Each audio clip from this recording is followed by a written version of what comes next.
Hola, ¿qué tal? Bienvenidos al programa Hablamos de, programa emitido a través de la Radiotelevisión Municipal Motrileña. En primer lugar, darles las gracias en el día de hoy, como ven ustedes, a los trabajadores del Teatro Calderón por habernos cedido sus instalaciones para poder realizar este programa, un programa que habitualmente hacemos en el CDT, pero que durante varios programas hemos decidido trasladarlo aquí a este bello paraje, a este bello lugar como es concretamente el Teatro Calderón, un lugar que es emblemático de nuestra ciudad.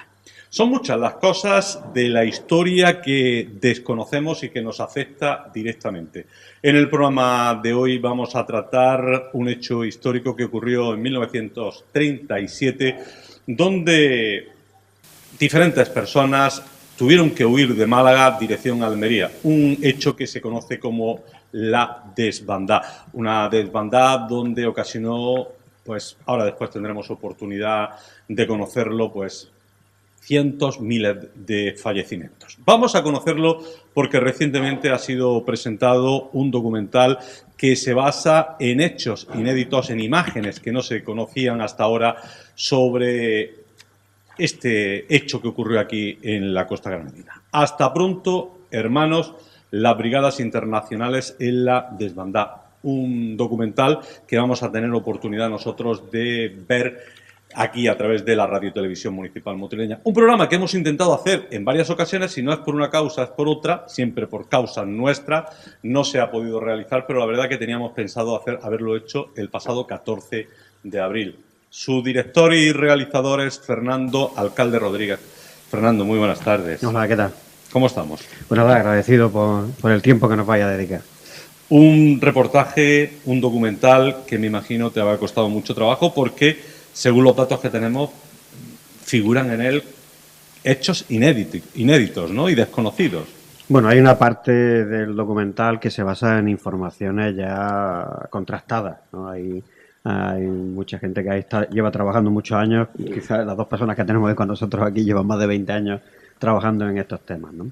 Y sí, efectivamente hay una segunda parte que sí es inédita y que tiene que ver con la participación de las brigadas internacionales en este hecho, ¿no? Como tú muy bien has comentado, la desbandada es un suceso que, aunque desconocido a nivel general, fue una de las grandes masacres de la guerra civil y que ha estado en el anonimato hasta que, sobre todo, el empuje de algunos de los investigadores y de las asociaciones memorialistas lo han puesto en escena, ¿no? Y esa era un poco la idea del documental, trasladarlo ya, sacarlo de los ámbitos en el que es conocido y trasladarlo al público en general. Un suceso que ocurre en 1937 cuando la gente sale de Málaga y viene hacia Almería y se va uniendo poquito a poco población, ¿no? La gente no sale de Málaga. La gente, tiene que salir. La gente tiene que salir, ¿no? Es decir, la gente que vivía en Málaga, que ya estaba refugiada en Málaga, tiene que salir ante las amenazas que Hipo de Llano está lanzando por la radio y ante el hostigamiento, el ametrallamiento, el empuje de las fuerzas italianas, de la aviación alemana, del ejército sublevado sobre esta población, y al final la gente sale huyendo ante el terror a lo que puede ocurrir sobre las noticias que ya están llegando de lo que está pasando en el entorno de Málaga, en las poblaciones que están siendo ocupadas por el ejército sublevado, ¿no? Y eso efectivamente se convierte en una riada de gente a la que se van sumando población de todas las ciudades de la costa, buscando el refugio, que primero es Motril, porque donde esperan encontrar refugio es Motril, y cuando no lo encuentran aquí continúan ya desesperadamente el camino hacia Almería con el hostigamiento de la aviación, de la flota, y una vez recogida en Almería, el día 12, con el bombardeo sobre la población que se encontraba ya refugiada en la propia Almería. También tenemos en el día de hoy en este programa como invitado, y darle las gracias una vez más por haberse desplazado desde Almería, a Juan Hidalgo Cámara, doctor en Historia Contemporánea por la Universidad de Almería. Ha realizado diferentes investigaciones. Ha publicado, entre otras, Represión y muerte en la provincia de Granada, 1936-1950, presidente de la Asociación para la Recuperación de la Memoria Histórica de Almería y su pasado reciente. Y él me dice que también diga que es profesor del Instituto Maestro Padilla, o ha sido profesor del Instituto Maestro Padilla de Almería. Bienvenido y gracias por estar en su segundo programa. Muchas gracias, Pedro. Y gracias, Fernando, también por la invitación. Y pues bueno, pues gracias a todos, aquí en Motril siempre me he encontrado con mi casa. No sé por qué, he venido ya 5 veces y el recibimiento ha sido muy bueno siempre. En otros sitios también de Granada, en Madrid, en Baza también me reciben. Pero aquí tengo un especial recuerdo de la primera vez que vine. Y bueno, pues vamos a hablar de la desbandada de Málaga, que yo la he conocido de muchos nombres, hasta con el nombre de la Juida, que le decían los malagueños. Y por primera vez veo en un sumario la palabra desbandada en el año 40 o 41, que ya se refiere a desbandada. Sin embargo, en la mayoría pone huida de Málaga. Como ha dicho Fernando, son unos hechos pues, que lo ha descrito bastante bien. Yo lo que traigo hoy aquí es los testimonios de muchísima gente que salieron de Málaga, y muchísimos de ellos, como te decía, que salían de la costa y eso, no eran ni siquiera de Málaga. Los testimonios son de gente de Cádiz, de Sevilla, gente también de Málaga, que cogieron el camino y se venían hacia Almería en vista de que los iban bombardeando, como según una señora, Josefa Galán Fernández, lo iban bombardeando y tenían que salir sin más remedio. Oían los bombardeos, esta mujer vivía en la ciudad Jardín de Málaga, oía los bombardeos y se cogió la carretera porque es que los bombardeos venían por el norte. Y entonces esta señora pues salió de allí despavorida, y luego lo que ocurrió, llegaron a mí. También se incorporaron a esta desbandada un hecho que no se conoce mucho, que es la corrida de Alhama, que se incorporaron más de 3.000 personas en la corrida, que yo incluso me lo han dicho, que por el boquete de Zafarraya llegaron a Vélez Málaga y se incorporaron a la riada. Gente que venían huyendo ya desde Alhama, y que allí se habían refugiado ya. O sea, eso fue ya una corriente, y ya del número creo que hablaremos después. Hablaremos después. Y también hablaremos de ese estudio que tuvo oportunidad de presentarlo en el programa pasado y que me parece que ya está prácticamente ultimado, ¿no? Sí, lo presenté. Brevemente, y luego hablamos. Vale. Lo presenté la semana pasada en Granada y ya me quedan 2 meses para terminarlo entero. Bien, ahora después hablaremos de ese estudio que tuvimos oportunidad de conocerlo prácticamente en primicia aquí en la Radio Televisión Municipal Motrileña a través de Telemotril hace un año y que ya prácticamente está terminado. El tercero de los invitados en el programa de hoy es José María Azuaga Rico, doctor y catedrático en Historia del Arte, historiador, investigador, y ha tenido oportunidad de reflejar en diferentes estudios y publicaciones este episodio de la historia española. Publicaciones como Tiempo de lucha, Granada-Málaga, Represión, Resistencia y Guerrilla, 1939-1952, la guerrilla antifranquista en Nerja, la oposición al franquismo en Andalucía, entre otros. Bienvenido. Muchas gracias, muy buena. Yo quería preguntarle, ¿por qué es un hecho tan desconocido y por qué se ha tardado tanto en conocerlo? Porque mucha gente se lo preguntará, ¿no? Pues la desbandada afectó a mucha gente y en cambio es un hecho que se ha conocido a la gente de la calle prácticamente hace poco. Bueno, sí, disculpa antes, mi especialidad no es solo historia del arte, es historia en general, arte también, ¿no? Pero historia en general, sí. Y con respecto a tu pregunta, pues yo creo que por varias razones. Por una parte, para el régimen de Franco, que duró tanto tiempo, convenía ocultar lo que pasó porque era vergonzoso para ellos reconocer que se había llevado a cabo esta matanza, esta masacre. Desde el primer momento lo están negando. Y luego yo opino que prefieren no hablar de lo que pasó. El mismo periódico Ideal, por ejemplo, al día siguiente de la caída de Málaga o a los pocos días, ya está diciendo que no ha pasado nada, que la gente está volviendo, que algunos se habían marchado asustados, pero que no era para tanto. Y lo curioso es que esto lo han mantenido también con el tiempo. El teniente, mejor dicho, el coronel José Manuel Martínez Rande, en una de sus publicaciones de 1986 venía a decir prácticamente lo mismo. Pero en general han procurado taparlo por ese motivo. Y por parte de los republicanos, llamémosle así, ¿no? Aunque ahí hay también una gran diversidad de corrientes, Yo opino que los propios errores que se cometieron fueron muy importantes y en cierto modo resultaba vergonzoso hablar de este tema cuando se cometieron fallos muy importantes, hubo grandes divisiones internas, hubo mucha lucha antes de la desbandada en esta zona, en Málaga sobre todo, ¿no? Y posteriormente también, de manera que un asunto que se pudo haber divulgado, pues finalmente no ha sido así, ¿no? Y luego, pues que tenemos una sociedad muy propensa a olvidar la historia, a no tenerla presente, y aunque se están haciendo grandes esfuerzos por parte de los grupos memorialistas, ¿no? Aquí en Motril la Asociación 14 de Abril está haciendo un papel importantísimo con Fernando y con otros compañeros, están también o estamos los investigadores, pero cuesta trabajo que esto llegue a nuestra sociedad y en fin, programas como este yo espero que contribuyan a difundirlo. Hay que ver que en esos tiempos existía el control de los medios de comunicación, con lo cual se podía decir o no decir lo que a ellos les interesaba. Eso posiblemente ahora no hubiera podido ocurrir con las redes sociales, ¿no? Porque rápidamente se hubiera divulgado absolutamente todo, sí. ¿no? Hombre, por supuesto, claro. Entonces el control era de Franco, ¿no? De los vencedores, y se contaba lo que a ellos les interesaba, y de lo demás que no se podía hablar, ¿no? Ni tan siquiera hablar en privado. Era también difícil, ¿no? ¿Habéis tenido oportunidad de ver ya el documental que vamos a tener oportunidad de ver en la tele?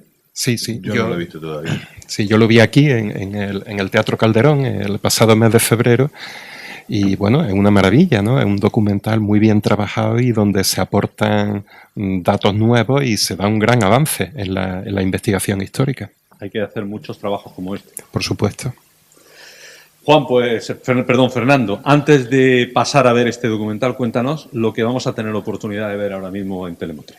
Bueno, el documental, aunque tú antes has dicho que es el director, pero yo lo que suelo decir es que soy el coordinador de gente que sabe mucho y que afortunadamente se ha prestado de una forma totalmente desinteresada y emotiva a realizarlo, ¿no? Lo que vamos a ver es una secuencia lineal, es un documental que tiene una vocación didáctica muy clara para que se entienda perfectamente los hechos que tuvieron allí, de la mano de grandes especialistas que han trabajado en esto, con muchas imágenes nuevas y con algunos testimonios que nos cuentan pues el periplo desde la huida, como bien ha dicho Juan, de esa población que ya viene huyendo desde Cádiz, desde Alhama, desde la Serranía de Ronda, ya viene huyendo desde allí hasta Almería, y se intuye que es el trabajo que Juan está realizando y que es muy interesante, y que luego no termina en Almería, porque la mayor parte de la población que llega a Almería luego es distribuida por Alicante, por Barcelona, algunos llegan a pasar a Francia, algunos acaban en Argelia, es decir, que es una herida enorme que recorre toda Andalucía, que acaba casi en todo el Levante y que desestructura no solamente ya las vidas de las personas que lo padecieron, sino todo el territorio andaluz hasta prácticamente en la actualidad. Bien, pues pasamos en este instante a ver el reportaje, el documental, concretamente Hasta pronto, hermanos, las brigadas internacionales en la desbandada, un hecho histórico que ustedes van a tener oportunidad ahora de ver a través de Telemotril y que refleja hechos o imágenes que no hemos tenido todavía oportunidad de conocer y de ver aquí en nuestra costa.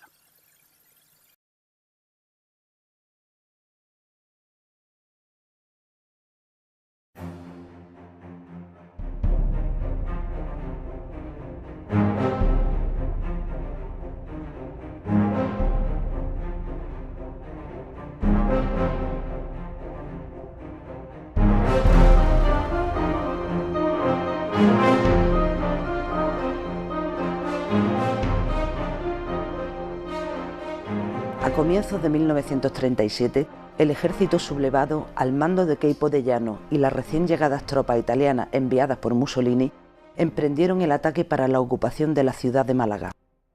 La operación se diseñó de forma envolvente. El ejército sublevado español atacaría desde el oeste por la carretera de Algeciras a Estepona y por la serranía de Ronda, mientras que las fuerzas italianas, distribuidas en 3 columnas, convergerían desde el norte hacia Málaga. A medida que estas fuerzas fueron avanzando, la ciudad se fue llenando de refugiados. Los rebeldes, conforme iban ocupando municipios y localidades, lo que era la parte oeste y norte de la provincia, iban buscando, ¿no? La población civil iban buscando refugio en Málaga capital, ¿no? Habla el Comité de Refugiados de Málaga, habla de hasta 90 o más de 90.000 personas de otros municipios y de otras provincias las que se refugiaron en la capital malagueña. Málaga se había convertido en un refugio para muchos fugitivos de todas las provincias que la rodeaban, porque era la única ciudad importante del sur que permanecía en territorio republicano.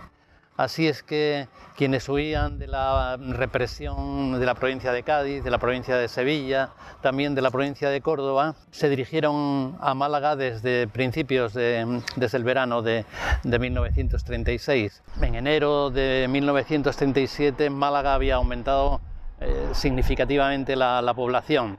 Estos refugiados fueron acogidos en centros públicos y también se habilitaron iglesias, la catedral especialmente, y allí permanecieron durante semanas y durante meses hasta que en febrero de 1937, a principios de febrero, hubieron de huir con gran parte de malagueños. Los italianos asientan su centro de operaciones en Antequera, que fue ocupado el 12 de agosto. A partir de ahí pues organiza tres columnas, la de la derecha, izquierda y centro. Desde ahí tienen la orden de llegar hacia Málaga por distintas vías. La columna de la izquierda, Antequera, Almojía, hasta que a Málaga. La del centro, que era la más fuerte en efectivo, tenía la misión y el recorrido que hizo hasta Málaga, pasando por Colmenar, rompiendo el puerto de los Alasores.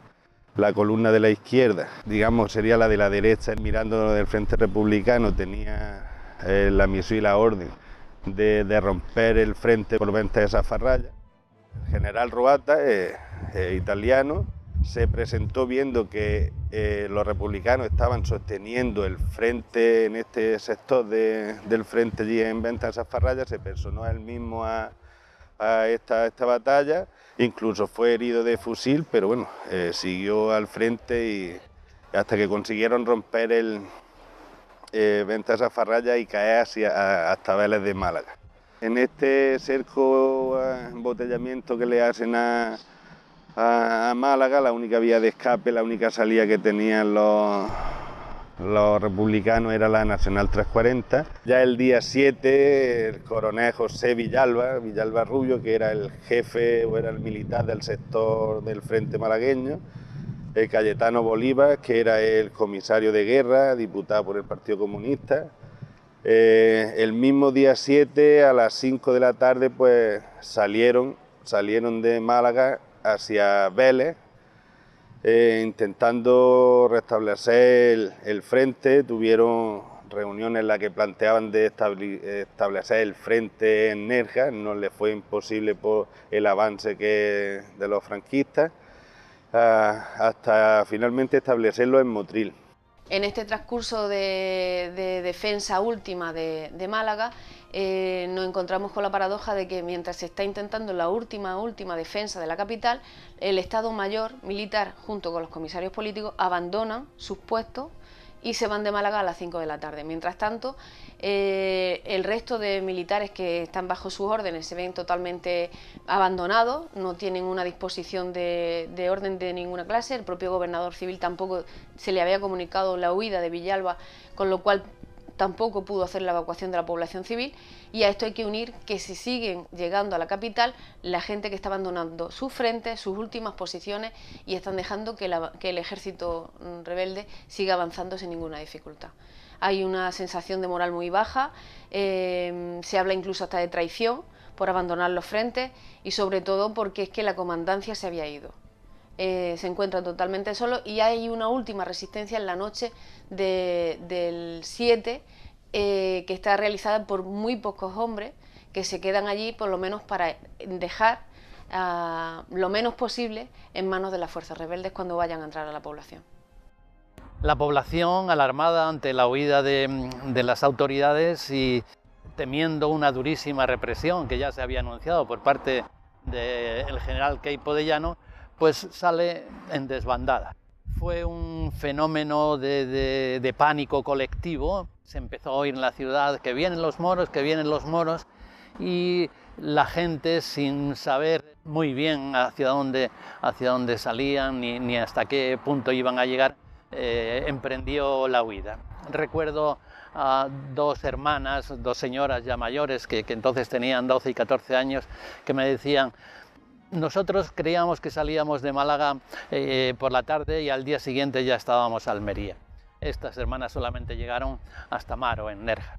Una vez que ya se ha ocupado Málaga, el general Roata desde Antequera recibe la orden directa de Ciano para que siga avanzando en la carretera que lleva hasta Almería, que siga persiguiendo al ejército republicano que está abandonando por ahí la situación. Roata se lo encarga a Salvi y él, con su columna motorizada, emprende esa marcha por la carretera. Los buques de guerra, la escuadra sublevada, los Canarias, Cervera, el Baleares, hostigaron, iban batiendo todo lo que es el litoral desde Málaga hasta Almería, bombardeando no solamente a los efectivos militares que iban por la Nacional 340, la carretera de la muerte, sino también población civil. La huida estuvo llena de sufrimiento para los fugitivos. Por tierra eran las tropas italianas quienes los perseguían. Desde el aire fueron bombardeados por los aviones italianos y también por los aviones de la Legión Cóndor, los aviones alemanes. Y desde el mar fueron los cruceros de las tropas rebeldes quienes les atacaban. Estaban muy cerquita. Quien conozca la carretera de Málaga hasta Almería, en muchas zonas la montaña entra de pico y en el mar, y los barcos se podían acercar a 150 metros. Hay un episodio en el que uno de los pilotos comunica a su superior de que ve población civil y vuelve a repetir que le vuelvan a repetir la orden. Digamos, el mismo piloto quedaría sorprendido, ¿no?, cuando tiene la orden de que bombardee sobre la carretera, en el que podían visualizar pues población civil, no solamente militares. Una vez en la carretera de Almería, nos encontramos frente a una matanza de civiles y militares.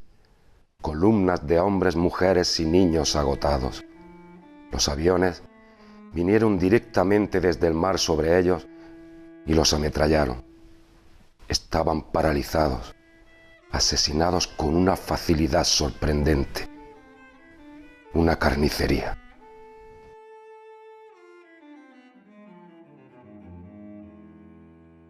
La carretera estaba atascada de gente y pronto comenzaron los bombardeos desde los acorazados fondeados cerca de la playa.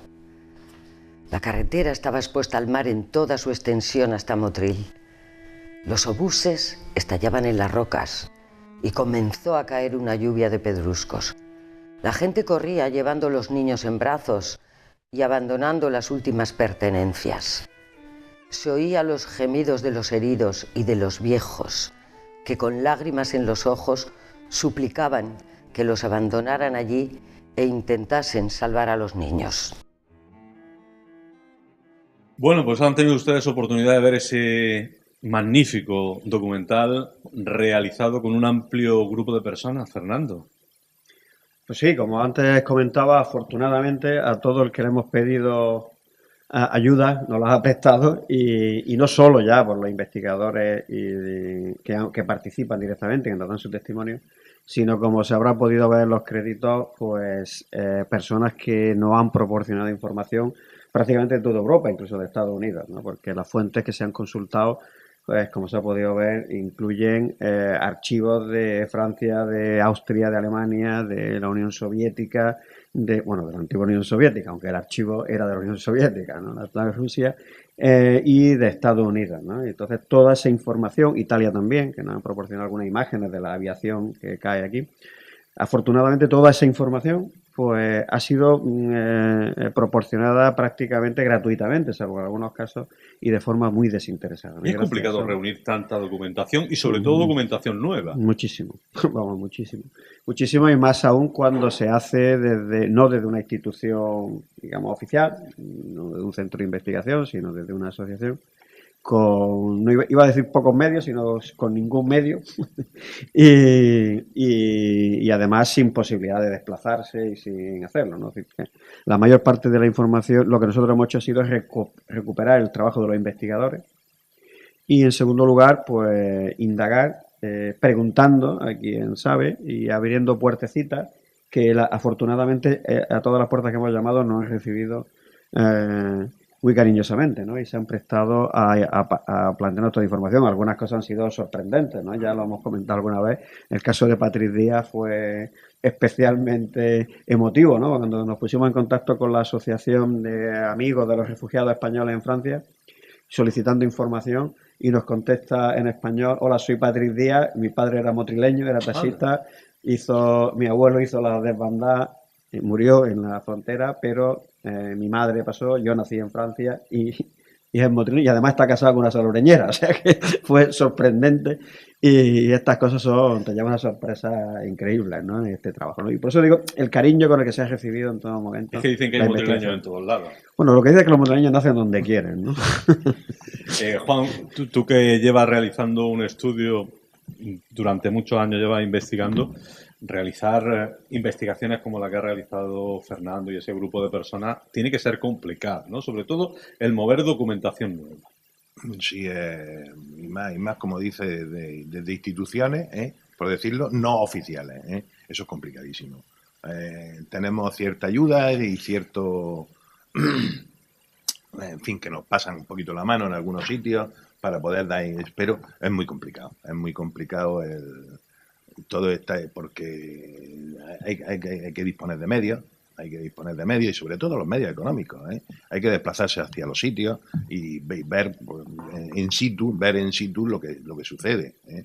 Yo os puedo decir que estuve en Alemania hace un año y medio por ahí, y en Nuremberg, una señora que era la que nos guiaba, nos estuvo diciendo cosas que aquí sería de vergüenza. Y entonces, y llorando la señora. No fui yo, fue un compañero quien le hizo el interrogatorio, por decirlo de alguna manera, y esta señora nos dice que a sus padres le daban ellos un papel diciendo que qué habían hecho ellos en el tiempo de los nazis. Aquí eso sería impensable. El desmontaje del nazismo que hay allí, aquí no ha existido. Aquí no ha existido, y además todavía vivimos coletazos del franquismo, todavía colea esto. Lo que estaba diciendo de José María sobre el no conocimiento de esto, hay un conocimiento muy pequeño a través de los años posteriores fuera de España, pero aquí no sé por qué se oculta tantísimo. Incluso la República no llega a hacer una publicidad de esto para que la desbandada fuese conocida. Yo creo que más bien por vergüenza porque no se defendió la costa como se tenía que haber defendido por defender Madrid. Eso es indiscutible. Hay una serie de hechos, por ejemplo, el venir a salvar a Granada a través de Motril, y no se hizo. Al final, el general Miaja dijo, no se hace. Los barcos estaban preparados en Cartagena. O sea, fijaros hasta qué punto somos los olvidados. Sin embargo, el bombardeo de Guernica sí se internacionaliza. Yo siempre digo que los del sur somos los más olvidados de este país. En todo, económicamente, socialmente, históricamente, aquí somos algo aparte, pero no deberíamos de serlo. Yo quiero reivindicar que somos tan españoles y tanto como cualquiera, que no tienen por qué todas estas cosas como suceden. El que no se conozca la desbandada también, y como José María también es enseñante, igual que yo, realmente en la enseñanza, eso iba a decir, en la enseñanza, que a lo mejor no tenía que haber tenido una parte más activa los centros. Sí, por supuesto. Yo no he sido profesor de historia más que un año, pero sin embargo he conocido toda la vida, 40 años dando clases, y he conocido cómo se ha dado la clase de historia. La clase de historia muchas veces se ha cortado al llegar a la guerra civil. porque no da tiempo, porque no sé qué, porque esto, porque lo otro. A lo mejor había que hacerlo al inverso, empezar con el siglo XX y terminar con el siglo XIX. Luego llega la selectividad, y la selectividad pues incide más en el siglo XIX, porque, en fin, una serie de cosas que se desconoce muchísimo. Aparte de que culturalmente en este país estas cosas no tienen trascendencia. No tienen una trascendencia como en otros países donde la gente de a pie tiene otras inquietudes culturales. José María ha tenido oportunidad de vivirlo. No voy a decir en primera persona porque en ese tiempo, lógicamente, no vivía, pero sí ha tenido oportunidad de vivir diferentes testimonios directos, ¿no? Padres, sí, familiares, etcétera. A lo mejor a través de esos testimonios es como se ha conocido la historia. Sí, en muchas ocasiones ha sido así, desde luego, y muchas personas que hoy hablan con más conocimiento de esta historia, pues suele ser porque su familia se la ha transmitido, porque la familia lo vivió. En mi caso, pues a mi madre, por ejemplo, le ocurrió que ella era natural de El Morche, en provincia de Málaga, el término municipal de Torrox, y en febrero del 37 ella tiene 4 años. Y ocurre pues que se está produciendo la desbandada. Mi abuelo, su padre, coge a los niños y se los lleva. Ellos vivían junto al mar, porque El Morche está pegado al mar, y se los lleva a un cortijillo que tenía en el campo, un poco distanciado de la costa, porque ya se estaba produciendo el bombardeo. Y se unen a esta avalancha de personas que iba a seguir, efectivamente, en dirección a Almería, y ellos durante un tramo participan en ese recorrido. Mi madre me contaba que cuando pasan por el puente que hay a la salida del Morche, el puente del Arroyo Manzano, que así se llama, ella se asoma y ve que hay una mujer muerta, ha sido alcanzada por los disparos de las tropas franquistas, de la aviación o de los barcos de guerra, y tiene a una niña en brazos que está intentando mamar. Esa historia ella me la contaba siempre igual y en distintas ocasiones. Yo hasta cierto punto la ponía en duda porque mi madre era muy pequeña, como dije antes, pero luego la he comprobado en el pueblo. Es decir, he hablado con otras personas que me la han corroborado y que además han añadido que esta niña fue finalmente salvada por uno de los soldados republicanos que acudía allí, que la rescató y que la alimentó y que finalmente le daba, por lo visto, almendras machacadas, ¿no? En fin, le prepararon como una especie de papilla, ¿no? Para que pudiera sobrevivir. Y del mismo modo, mi padre, que vivía en Torrox, pues también recordaba los bombardeos de los barcos franquistas y me decía que en enero, el mes anterior a la desbandada, pero cuando ya se estaba produciendo el ataque de las fuerzas franquistas, conoció el hundimiento del vapor Delfín, que llevaba mercancías a Málaga. En Málaga le llamaban el barco del arroz. Llevaba arroz, llevaba otros productos.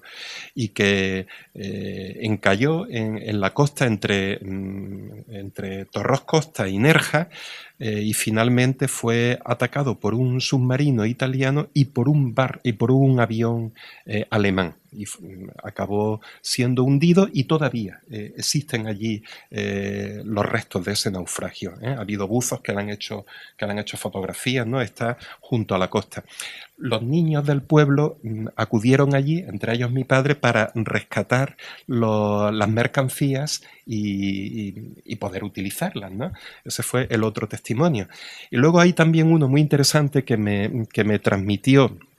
Yo de este tema he hablado con muchas personas, pero yo siempre recordaré a un conserje de mi facultad, cuando yo estudiaba en Málaga, Paco Montesino se llamaba, que él había sido soldado del ejército republicano, participa en la defensa de Málaga y cuando se produce la desbandada se retira también el ejército, hay ese sentimiento de pánico debido a la falta de armamento, etcétera, y él con otros soldados pues se dirige a Málaga, era ya de noche, yo calculo que sería el día 7 por la noche, la entrada se produjo el 8 por la mañana, y acude a carretera de Cádiz, ve que unos camiones están entrando en la ciudad, unos autobuses con soldados, él con sus compañeros sube en uno de estos autobuses que está allí aparcado, están muertos de sueño, se sientan al final, y me decía que le llamaba mucho la atención ver que al principio del autobús, pues los soldados que había llevaban unos cascos que no eran los suyos. Estos no son los cascos de nuestro ejército, y de repente uno grita «Viva Italia e viva Mussolini». Resulta que se habían metido en la boca del lobo, eran las tropas italianas a punto de entrar en Málaga. Él me contaba que pudo salir y con mucho cuidado escaparon. Y pudieron entrar en Málaga, ¿no? Es otra de las historias que siempre me ha llamado mucho la atención. Una desbandada donde, Fernando, las brigadas internacionales tienen un papel muy activo. Dicen que sirven de freno, sobre todo aquí en la costa de Granada, y tú lo reflejas en el reportaje, sirven de freno para esos ataques de Italia y Alemania, de los alemanes y los italianos. Claro, es que hay muchos elementos a considerar en toda esta historia, ¿no? En primer lugar, hay que hablar de la guerra de España, pero no olvidemos que quienes se enfrentan en las inmediaciones de Motril son las tropas legionarias italianas, la aviación italo-germana, y en el otro lado, polacos, austriacos, alemanes, checos, de la brigada internacional. Es decir, esto es un conflicto internacional de un eje, de las potencias fascistas que en ese momento están interviniendo en Europa, que tienen en España su principal elemento de confrontación, y un pueblo que se rebela contra eso, porque es el gobierno legítimo de la República que intenta salvaguardar el orden constitucional. Ese enfrentamiento que se tiene lugar aquí se produce de una forma totalmente desigual. Se ha hablado cómo precisamente los submarinos italianos son los que hunden el Delfín, o cómo los hidroaviones los rematan, ¿no? Pero no hay que olvidar que en todo ese momento las potencias democráticas europeas, esencialmente Francia e Inglaterra, siguen en su posición de no intervención, y en el comité de no intervención, ¿no? Bloqueando el acceso de armamento y teóricamente de tropas de fuera de nuestro país, ¿no? Ese es el contexto en el que se mueve esto. Como muy bien ha dicho Juan, todo esto se ve agravado porque Madrid en ese momento está siendo objeto de los ataques del ejército sublevado, y la mayor parte del esfuerzo de guerra está en ese momento supeditado allí, ¿no? No olvidemos que a la vez que se está produciendo esto aquí, se está produciendo la batalla del Jarama, ¿no? en el mismo momento. Y entonces los efectivos con los que se dispone son pocos. Finalmente la República moviliza a lo que tiene disponible, y moviliza a la 6ª Brigada Mixta, que es una brigada española, y a 2 batallones de la 3ª Brigada Internacional, en concreto el batallón Chapayet y el Henri Villemain, que es un batallón francés, ¿no? que entra aquí. Sobre su participación, efectivamente ellos frenan aquí el avance de las tropas. También es verdad que no estaba en el objetivo de las fuerzas que estaban avanzando por la costa avanzar hacia Almería. De hecho, no estaba en su objetivo ni llegar a Motril. El objetivo de la operación de cierre sobre Málaga se cerraba en Belén, Málaga. Ese era el dispositivo. Lo que ocurre es que, una vez ocupada Málaga, Mussolini, a través de Ciano, ordena directamente a Robata que avance por la costa. Por eso es un poco la improvisación con la que se monta la columna que avanza por la costa, que cuando llega a Belén, Málaga, coincide con la columna italiana que va bajando por allí, y Guasardo, que es el que está bajando, es el que se hace cargo de la columna y avanza por la costa. Cuando llega a Motril, informa que tiene su retaguardia a 200 kilómetros, y que además las fuerzas españolas que estaban del ejército sublevado, que están en Órgiva, pues no le están protegiendo el flanco, y de tal modo que se encuentra prácticamente aislado, ¿no? Eso por un lado, pero efectivamente, en segundo lugar, que el ejército que se moviliza en ese momento ya no son con milicianos, con falta de equipamiento, con falta de munición, con falta de armamento, que están en Málaga, sino que es una unidad que en parte está recién formada, pero que ya se había fogueado en la batalla de Madrid, ¿no? Entonces son fuerzas de choque que llegan aquí, que controlan recuperan toda la costa, llegan hasta Calahonda y el día 18, que es cuando van a tomar Motril, de nuevo, son movilizadas para frenar el avance de las tropas sublevadas que están en la Alpujarra. Y en ese momento son desplazadas allí, ocupan Trevélez, ocupan Busquístar, ocupan Pitres y consolidan el frente hasta el Mulhacén en esa zona. Y ese es el frente que ya prácticamente sin mucho más movimiento queda establecido hasta el final de la guerra. ¿Y las brigadas internacionales, cuánta gente podía mover? Hombre, las brigadas internacionales en su totalidad se calcula que fueron en torno a 10.000 personas las que intervienen en esta zona, en la batalla de Andalucía, ¿no? En concreto, en Motril, quienes intervienen son 2 batallones, el batallón Chapayev y el Henri Villemain. En total son unos 1.500 hombres aproximadamente, y que da una idea muy clara de lo que estamos hablando. Es decir, el ejército republicano que se desmorona en Málaga se calcula sobre 30.000 efectivos aproximadamente, hay cifras de 20 y pico mil, 40.000, bien, sobre unos 20.000 efectivos. Quien contiene el frente en Motril son 800 personas. Frente a esos 20.000 efectivos que han desaparecido. ¿Qué quiere decir esto?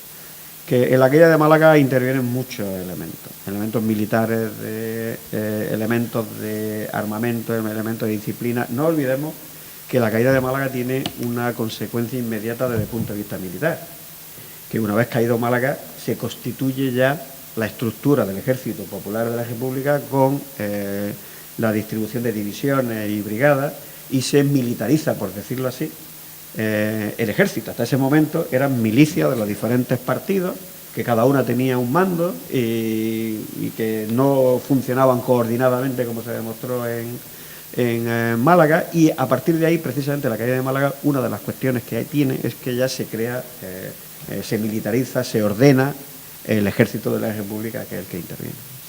Juan Hidalgo, tuviste esa oportunidad de darnos a conocer en el anterior programa, ya lo decíamos anteriormente, ese estudio que estaba realizando sobre las muertes ocasionadas por la represión aquí en la provincia de Granada. También estabas intentando cuantificar el número aquí en la costa. ¿Cómo va ese estudio? Ya nos has dicho anteriormente que tuviste la oportunidad de presentarlo el otro día en Guadix, pero ¿qué datos? Bueno, lo he presentado en Guadix, lo he presentado en Granada, porque es de Granada, de toda la provincia, y los datos pues son, yo que sé, unos 30.000 las personas que fueron represaliadas, que estuvieron en la cárcel, que fueron condenadas a perpetua. Represaliada no significa que fuesen, que murieran. Muertos por fusilamiento o por en prisión, o otras circunstancias también un poco extrañas, a lo mejor en domicilio, pero es que acababan de salir de la cárcel, y entonces a los 2 días morían, o gente que, por ejemplo, lo único que se le escapó al régimen, prácticamente en todas las causas que he leído, uno que le estrellaron los sesos en una dirección general de estas de la policía. Yo creo que fue de lo único que, porque moría muchísima gente allí, morían ahorcados, morían en los calabozos, morían ahorcados un montón de gente. El estudio pues comprende ya eso, unos 30.000, yo creo que se va a quedar cuando termine, porque he tenido un problema informático, entonces voy a rehacerlo, y a la baja son un 3%, son unos 30.000, y de los cuales me van a salir unos 6.200 que fueron o muertos en prisión o fusilados, o de esa manera que te he dicho, o en domicilio, al salir de la cárcel, etcétera.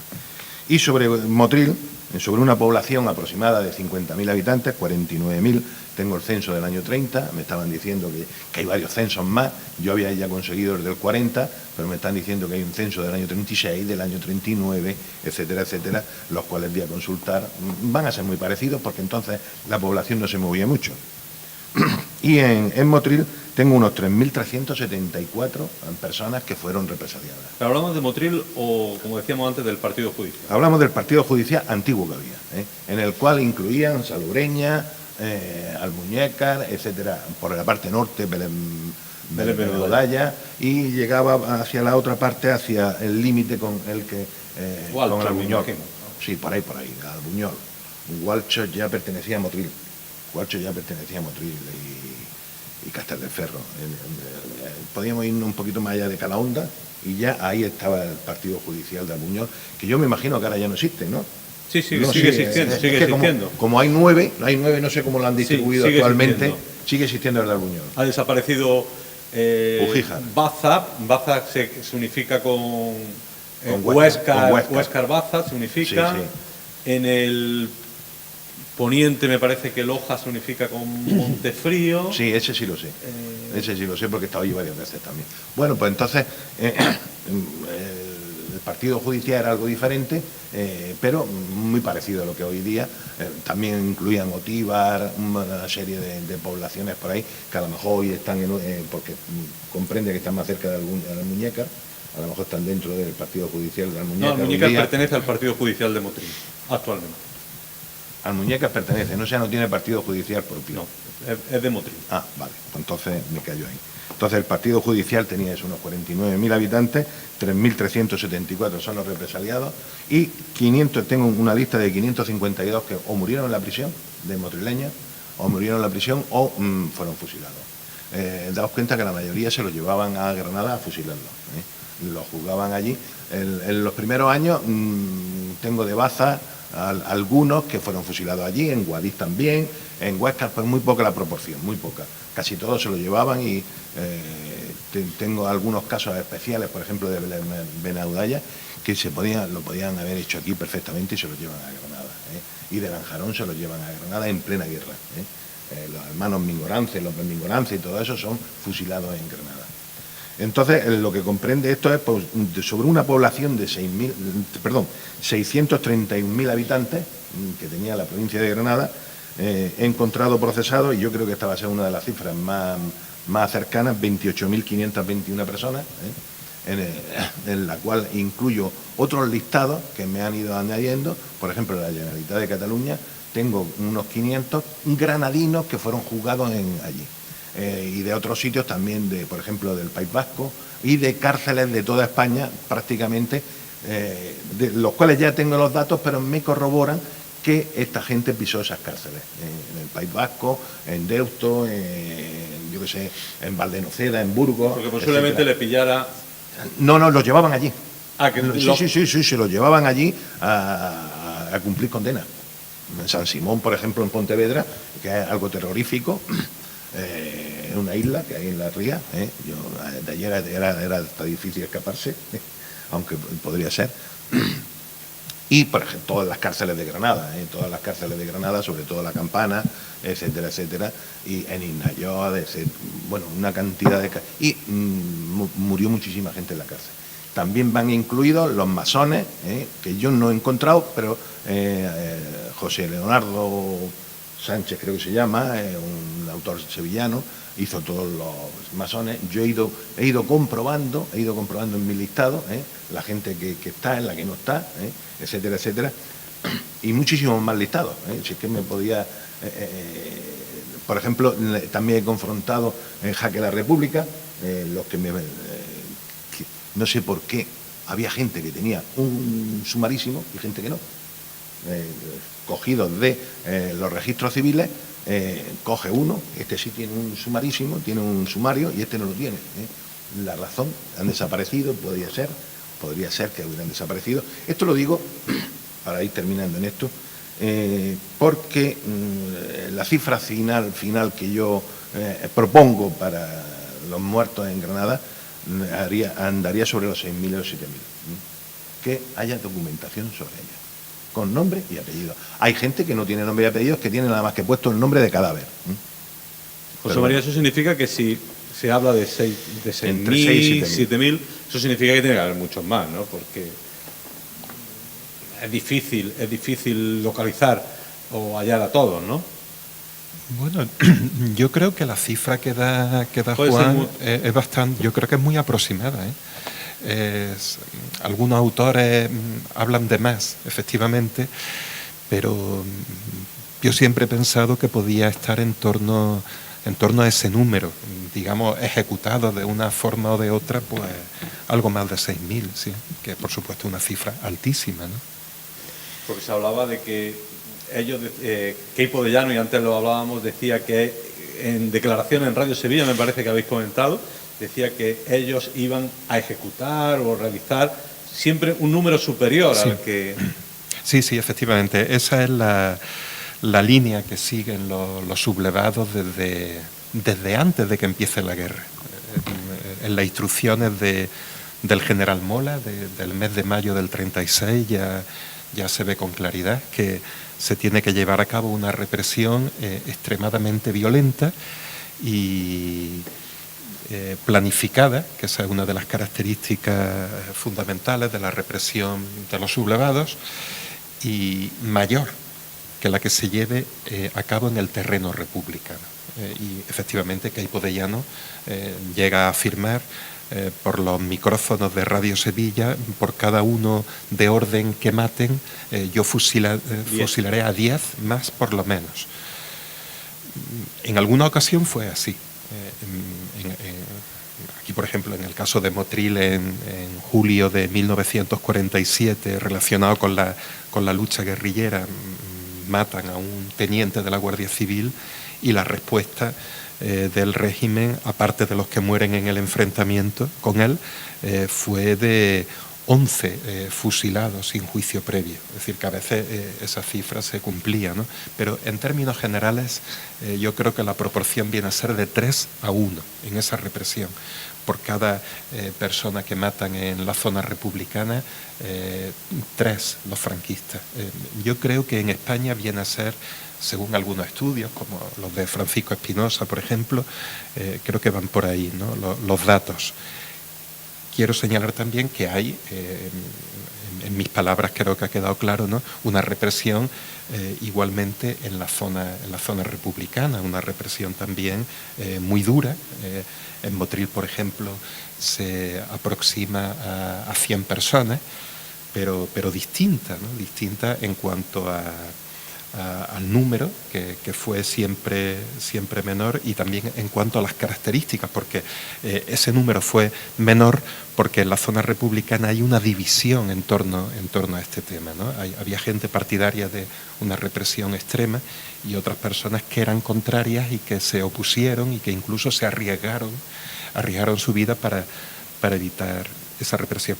Quiero contar a este respecto, si es posible, un caso también de aquí, de esta zona, el caso de Juan Laoz.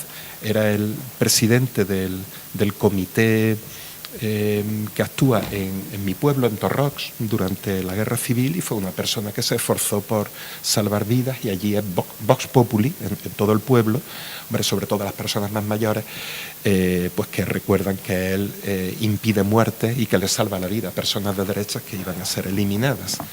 Él huye en la desbandada, perdón,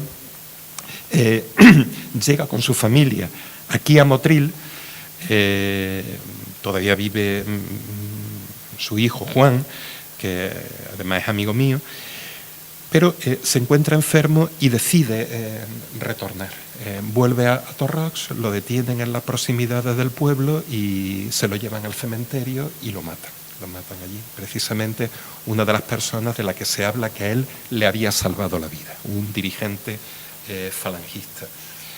Quiero comentar esto también porque es una prueba de algo que creo que señalaba antes, de que la represión se iba a mantener frente a lo que estaban afirmando los franquistas, de que no tenían nada que temer, sobre todo los que no tuvieran las manos manchadas en sangre. Pues luego no fue así, ¿no? Luego no fue así. En el caso de Almuñécar, por ejemplo, allí se queda Enriqueta Arellano, que era una dirigente socialista, y entran las tropas de Franco.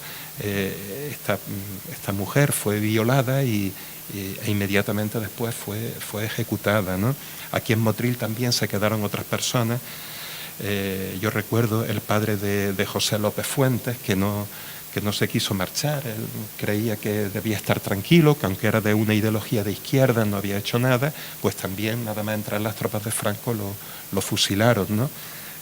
Desgraciadamente su hijo murió hace poco. Yo la última vez que hablé con él fue poco antes, con José López Fuentes, y él me contaba que estaba muy preocupado porque no localizaba la tumba del padre aquí en el cementerio de Motril, ¿no? Y murió pocos días después, ¿no? Es decir, historias de este tipo son muchas las que existen. Bien, estamos prácticamente al final de este espacio porque llevamos 50 minutos de espacios que se nos va el tiempo volando. Y dime, Juan. No, una puntualización. Me has dicho, José María, que 7 fueron muertos con el teniente y del cual no hay sumaria. 10 sí hay sumarios. Sí. Claro, sí hay. Es que se le hace posteriormente. Sí, claro. Claro, ya está, era simplemente hacer esa puntualización de que sí, lo pueden matar antes, pero luego le hacen una diligencia, muerto en enfrentamiento con la Guardia Civil, prácticamente. Se realiza el sumario posterior. Se hacen unas diligencias posteriores y existen. Sí. Bien, pues recuerden que hemos estado haciendo este programa. Vamos a tener una conclusión final para que ustedes apunten lo que quieran. Hemos conocido este magnífico documental que Sergio Escribano está enfocando en este preciso instante, este magnífico documento que ha realizado la Asociación 14 de Abril de la mano de Fernando Alcalde y de un grupo de personas que a mí me gustaría leer. Son los relatores, como dice en el vídeo: Fernando Alcalde Rodríguez, Juan José Ayala Carbonero, María Isabel Brenes Sánchez, Manuel Cañada Jiménez, Patrick Díaz, Encarnación Escañuela Cuenca, Andrés Fernández Martínez, Jesús Majada Neila y Severiano Montero Barrado. También han colaborado poniendo la voz en off en ese reportaje que han visto ustedes Rosy Martín Gutiérrez, Marisa Gómez Sáez y Diego Jiménez Fernández. Y me gustaría terminar este espacio en el día que hemos dedicado a hablar sobre la desbandada, que ustedes, y podemos empezar por José María mismo, pues hagan una pequeña conclusión de ese hecho histórico y qué es lo que le puede interesar a la gente ahora mismo sobre lo que ocurrió en esa época. Bueno, fue un hecho muy dramático, muy trágico, pero que conviene que nuestra sociedad lo conozca. Aunque se está haciendo un esfuerzo enorme, sobre todo como decía antes, por parte de los grupos memorialistas y también por parte de los investigadores, todavía no es conocido por nuestra sociedad y es fundamental conocer ese pasado para así poder comprender mejor el mundo en el que vivimos. Juan. Bueno, habría que decir tanto sobre el tema y de la desbandada, y cuando llegan a Almería, que se ha quedado en el tintero. Almería es un desastre. Llegan más de 60.000 personas en una población de 60.000 personas, con lo que eso conlleva, de dónde los metes, hay que darles de comer. Desde allí se distribuye, como decía Fernando, hacia el Levante, incluso llegan a Francia y Argelia, etcétera, etcétera. No hubo ayuda, En Almería tuvieron bastante ayuda, hay que comprender que Almería todavía hay perdonadme, rememoran los malagueños, Hay mucha gente que vive malagueños que se quedaron a vivir allí, y les llamaban los malagueños. Vivían sobre todo en pescadería y en sitios más pobres, porque en los demás sitios solamente hacer el recuerdo de cómo a los niños y a las mujeres sí la acogían y a los hombres los dejaban en el portal. En fin, una serie de circunstancias que se dan y bastante duras, Y lo que sí nos conviene es lo que estaba diciendo José María y lo que tú has preguntado, es sobre cómo esto se difunde. Yo creo que la enseñanza debería, con letras mayúsculas, debería de hacer más hincapié en todas estas cosas. Y no sé, es una parte de nuestra historia, nuestra triste historia, pero una parte de nuestra historia que deberían de conocer la juventud y todo el mundo. Tengo testimonios de gente que salieron de cualquier sitio y cómo llegaron y los que no llegaron, y los que se quedaron en el camino, que yo creo que están cifrados unos 5.000 o algo así. Pero las cifras de cuántos salieron, desde el recuento que hacen Maribel Brenes y Andrés Fernández, que dice que son unos 300.000, me parecen exagerados. Pero bueno, siempre hemos dicho que había unos 150.000 que se desplazaron, que ya es una gran cantidad, no lo sé cómo se cuenta, y que llegan a Almería por gran cantidad. Y después aquí en Granada es que se desperdigan por todas las sierras. Llegan algunos llegan a los albergues universitarios, fijaros dónde llegan, y otros por Benaudalla, y llegan, yo no sé, y algunos mueren en situ, mueren in situ fusilados, como un muchachillo de 15 años que lo matan allí. Fernando.